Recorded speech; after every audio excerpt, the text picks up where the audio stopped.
Hey, it's Hannah here from the My Planet, My Voice team. Welcome to Climate 101, your three-part guide to understanding the basics of climate change and what you can do to be part of the solution.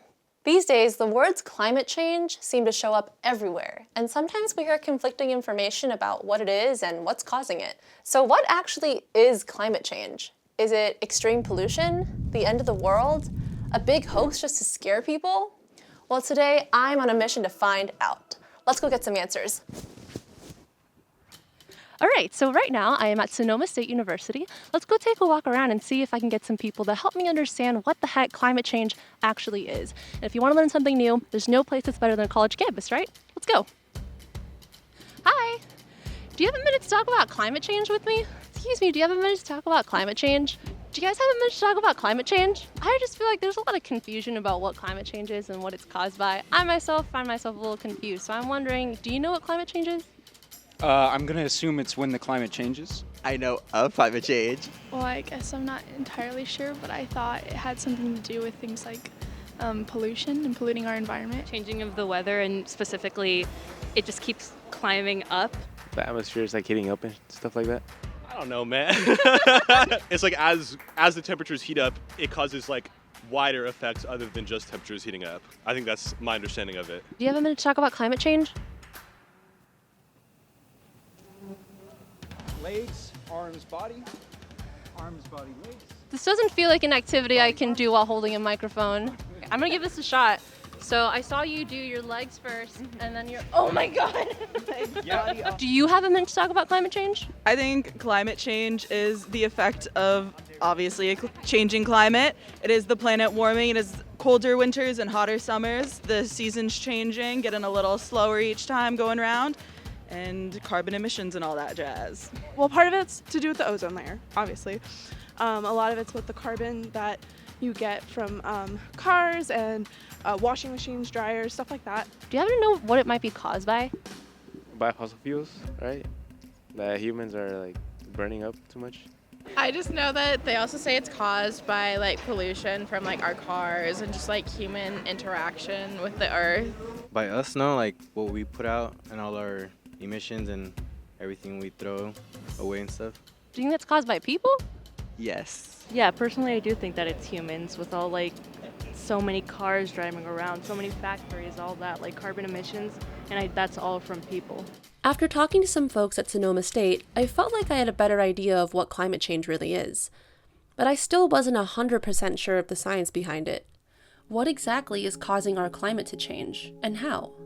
To find out, I talked to Professor Hernandez Ayala, a climatologist and professor at Sonoma State University who studies the relationship between climate change and extreme weather. First, I'm going to define what climate is, and then I'm going to talk about climate change. Right, so climate, we are talking about average weather conditions over a specific amount of time. When we average those weather conditions like temperature, precipitation, humidity, let's say over 30 years or more, then we're looking at a climate of a region. So we know that things vary, throughout the years, throughout the seasons. We can expect summers to be hotter than winter. So climate is those average weather conditions of a given area that give that area their unique, kind of a characteristics in terms of temperature, humidity, precipitation.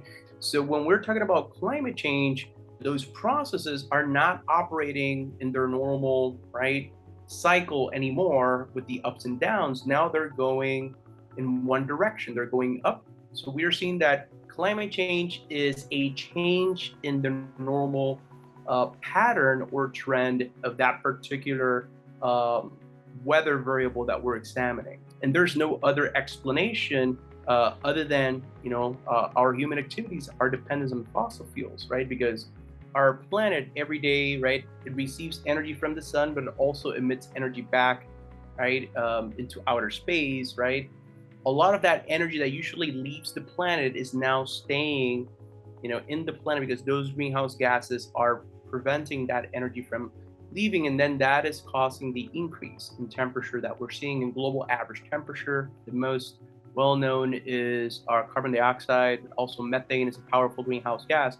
And what those gases do is that as we continue to rely more and more on fuel, on fossil fuels, right, to power our global economy, then we're adding and adding more of these gases that are trapping more and more of this heat, and that's why we continue to see this trend. So if we want to say, is it real? Is it really happening? We only have to really look at the data.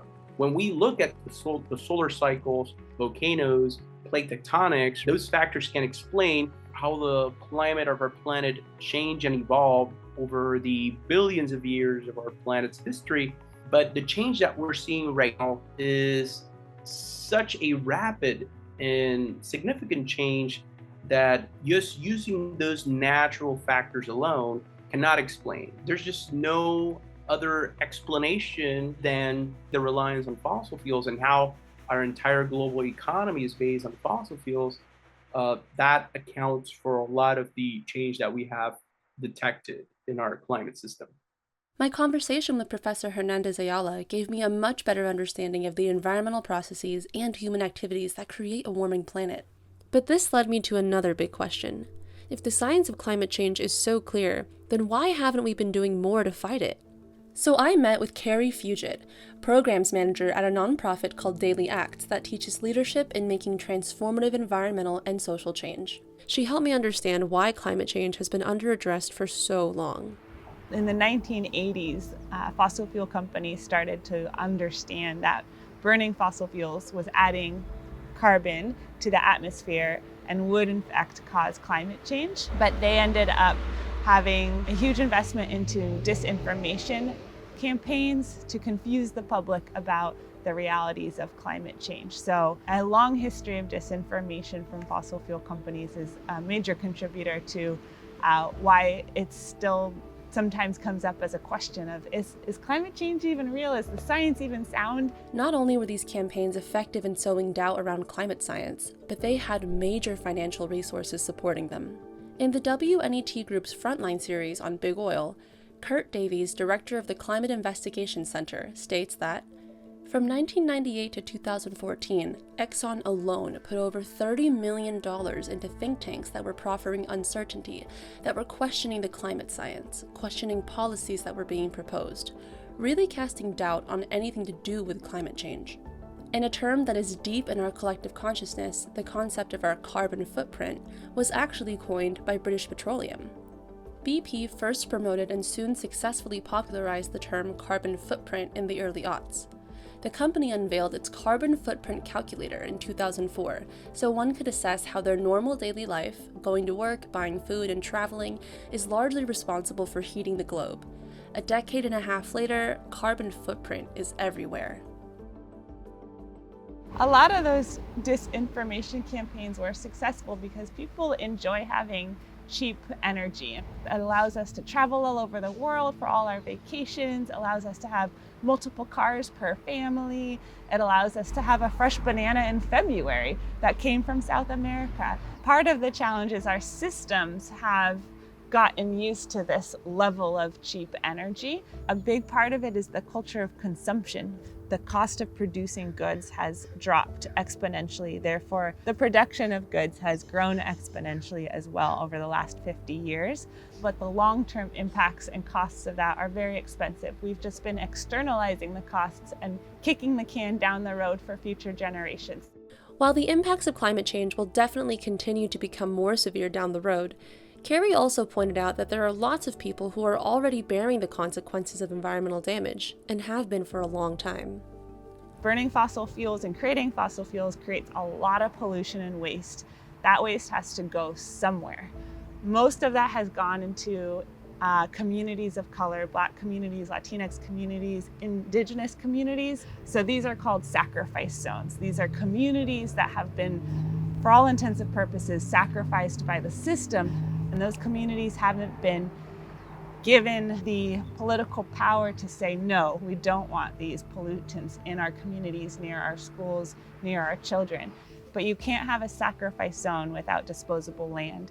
And you can't have disposable land without disposable people. And you can't have disposable people without racism.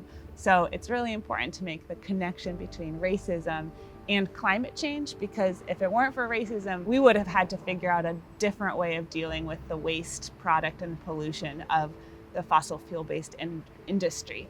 Carrie brought up an important point. inequality and injustice play a big role in allowing climate change to continue. So while lots of our day-to-day activities as individuals have an environmental impact, we also need to understand that many of the problems that drive climate change are systemic. That is, they're rooted in certain social, political, and economic systems that are much bigger than any one person. So really, understanding climate change also means understanding the systems that are behind it. Phew, that was a lot of information. It seems pretty clear now that climate change is very real and definitely caused by human action. It's also happening really fast, too fast for the environment to adapt. But what's the big deal? So the Earth warms a few degrees and the weather changes. How bad could it really get? Well, it turns out pretty bad.